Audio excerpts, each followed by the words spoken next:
नमस्कार दोस्तों, a story with जय में एक बार आप सबका फिर से स्वागत है। दोस्तों, हमारी दुनिया में सिर्फ हम ही नहीं, हमारे बीच में भी कुछ ऐसी अदृश्य शक्तियाँ मौजूद हैं जिसे हम देख तो नहीं सकते पर महसूस जरूर कर सकते हैं, जिसे हम सब पैरानॉर्मल सुपरनैचुरल पावर से जानते हैं, जो वक्त वक्त हमें यहाँ होने का एहसास जरूर कराती है। आइए इस वीडियो के माध्यम से जानते हैं ये कब कब हमारे बीच आती हैं और लोग कैसे इन्हें अपने बीच आने का निमंत्रण देते हैं। जानते हैं विस्तार से इस वीडियो के माध्यम से। दोस्तों, दुनिया भर में सुपर नेचुरल पावर पर अध्ययन करने वाले पैरानॉर्मल एक्सपर्ट व उनके जानकार भी बताते हैं कि किस तरह आत्माएं हमसे संपर्क करने की कोशिश करती हैं। कुछ ऐसे ही संकेत जिससे आपके घर या आसपास आत्माओं की मौजूदगी का पता चल सकता है। आत्मा के बारे में सबसे प्रामाणिक उल्लेख श्रीमद् भागवत गीता में मिलता है। कहा गया है कि आत्मा अविनाशी है, इस पर किसी भी प्राकृतिक भाव का असर बिल्कुल भी नहीं होता।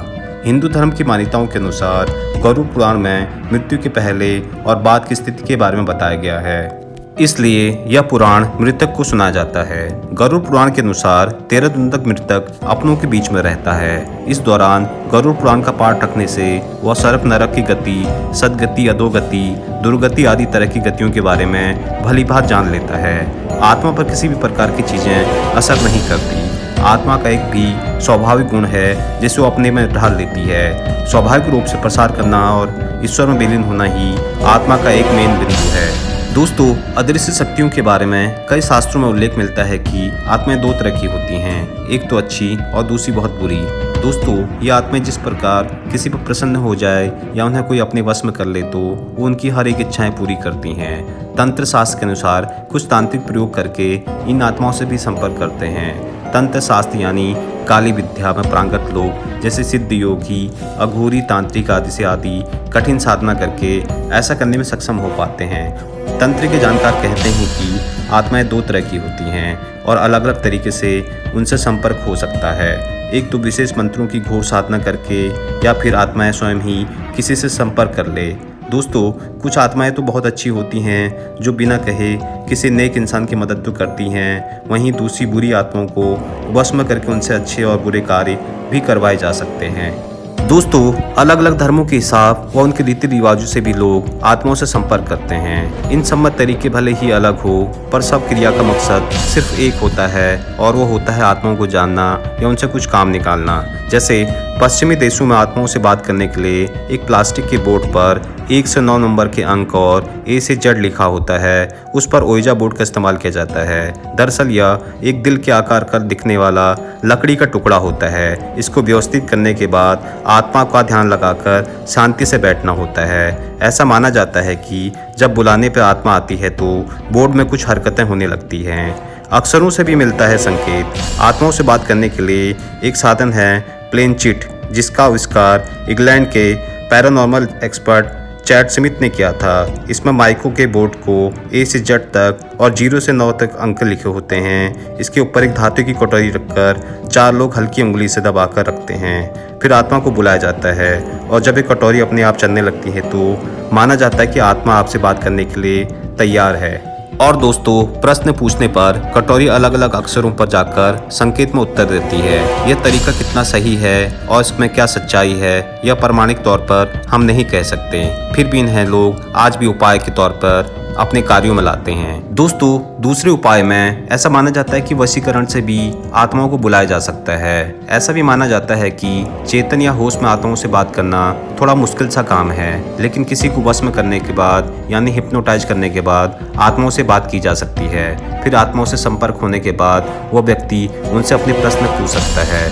ऐसा माना जाता है कि यदि किसी की आत्मा हिप्नोटाइज से आती है तो वो अपनी मर्जी से वापस भी चली जाती है। इस तरह से व्यक्ति खुद से भी आत्मा से बात कर सकता है, लेकिन किसी विशेषज्ञ की निगरानी में यह काम करना चाहिए, क्योंकि कई बार व्यक्ति बहुत डर जाता है और इसका मन और दिमाग पर इसका गहरा असर पड़ता है। इसके लिए हम आपको कदापि इस चीज़ों के लिए सलाह नहीं दे सकते। अगले उपाय में रिकॉर्डिंग के माध्यम से भी पश्चिमी देशों में लोग आत्माओं से बात करते हैं। आत्मा से संपर्क करने का ये एक माध्यम काफ़ी पुराना है जिसका यूरोप में काफ़ी इस्तेमाल किया जाता है। इलेक्ट्रॉनिक्स वॉइस प्रोजेक्शन यानी ईवीपी नाम की एक मशीन में आत्मा की आवाज़ रिकॉर्ड होने के बाद उसे आप सुन सकते हैं। ईवीपी को पूरी दुनिया में आत्मा को खोजने व उनसे बात करने के लिए एक मजबूत जरिया माना जाता है। पुराने समय में एक डॉक्टर ने ऐसी कई रिकॉर्डिंगें पेश की। इस डॉक्टर का दावा था कि उसने हिटलर, स्टालिन, मुसोलिनी के साथ कई जानी मानी हस्तियों के साथ बातचीत की थी। दोस्तों, हम कभी न कभी भूत प्रेतों पर विश्वास जरूर करते हैं, लेकिन अगर आपके आसपास या आपके घर पर किसी आत्मा का साया है तो उसे आप कैसे पहचानेंगे? आज हम आपको कुछ ऐसे ही संकेतों के बारे में बता रहे हैं जिनसे आप पता कर पाएंगे कि कहीं आपके घर पर प्रेत आत्मा का साया तो नहीं। इन संकेतों के बारे में सुपर नेचुरल पावर पर अध्ययन करने वाले वैज्ञानिक भी बताते हैं कि किस तरह ये आत्मा हमसे संपर्क करने की कोशिश करती हैं। कुछ ऐसे ही संकेत जिससे आपके घर के आसपास आत्माओं की मौजूदगी का पता चल सकता है।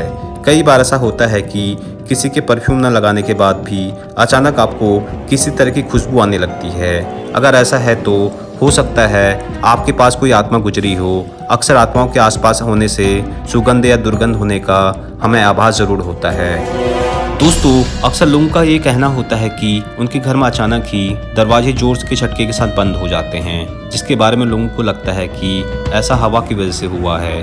पर अक्सर ऐसा होता है तो आप सावधान हो जाएं, क्योंकि हो सकता है ऐसा करते ही कोई रूह आपके पास कुछ कहना चाहती हो। अगर आपके घर में या आसपास अजीब सी आवाज़ें जैसे खुरसने की, किसी चीज़ के गिरने की या पैरों की आहट जैसी आवाज़ आने लगे तो आप उसमें सचेत हो जाएं, क्योंकि ऐसा हो सकता है कि आपके आसपास कोई आत्मा का वास जरूर होगा। अगर आपको कोई ऐसी चीज़ें अचानक गायब होकर भी आपको दिखाने लगे तो आप ज़रा संभल के रहिएगा, क्योंकि अगर ऐसा अक्सर होने लगे तो समझ लीजिए वो चीज़ किसी रूप में आपके आसपास ही है। दोस्तों, अगर आपके घर में कोई पालतू जीव है और वो अचानक डरने लगे या किसी एक जगह को देखकर बार बार भौंके या आवाज़ करने लगे तो इसे भी बिल्कुल इग्नोर न करें, क्योंकि जीवों को ऐसी आत्माएं जल्दी दिखाई देती हैं। खासकर कुत्तों को जल्दी इस बात का आभास हो जाता है। अगर आपको ऐसा लगे कि कोई आपका पीछा कर रहा है या किसी ने आपको छुआ है, इसके बारे में भी कोई आपको दिखाई न दे, ऐसा बार बार हो तो आप ज़रूर सचेत हो जाएं, क्योंकि हो सकता है कोई आत्मा आपसे कुछ कहना चाहती हो। अगर अचानक किसी के रोने या फिर सिसकने की लेने की आवाज़ आए तो इसे जांच लें कि कोई ज़रूरतमंद हो या क्या पता आपके आगे पीछे कोई आत्मा आपसे कुछ कहना चाहती हो। दोस्तों, हमारे देश भारत में अक्सर हम सुनते हैं कि कुछ लोगों के शरीर में देवी या देवता आते हैं। देवी या देवता इस व्यक्ति के शरीर के माध्यम से लोगों से जुड़कर उनकी समस्या का समाधान भी करते हैं। इसका मतलब ये है कि आप किसी संवेदनशील व्यक्ति को माध्यम बनाकर आत्मा से बात कर सकते हैं। वहीं कुछ तांत्रिक कांसे का थाल, मिट्टी की हांडी, गिलास, कुछ मोमबत्तियाँ, दीपक, तेल और अनाज के ऊपर आत्माओं को बुलाने का भी दावा करते हैं। दोस्तों, ये सारी क्रियाएं आस्था और अंधविश्वास हो या महज मनोरंजन या कोई समुदाय के लिए रीति रिवाज, ये सब प्रयोगकर्ता के लिए खतरनाक सिद्ध भी हो सकते हैं। कहते हैं कि किसी आत्मा को तो बुलाना आसान है, पर उसे वापस भेजना बड़ा जोखिम भरा काम होता है। इसलिए कृपया अपने विवेक या किसी जानकार के सलाह पर इन तरीकों को अपनाएं। वीडियो में बताई गई जानकारी या उनसे परिणाम की हम पुष्टि नहीं करते, ना ही हम किसी भी अंधविश्वास को बढ़ावा देते हैं। इसे घर पर कदापि प्रयोग न करें। ये थी दोस्तों कुछ जानकारी जिनसे लोग आत्माओं को बुलाने का आज भी दावा करते हैं। इनकी हम पुष्टि तो नहीं करते। जो भी जानकारी हम आपसे साझा कर रहे हैं ये हमने इंटरनेट, बुक्स, आर्टिकल के माध्यम से एकत्रित की है। इसके साथ ही दीजिए अलविदा अपने दोस्त जय को। मिलते एक नए एपिसोड में, तब तक के लिए शुभ रात्रि, सब्बा खैर, गुड नाइट, टेक केयर।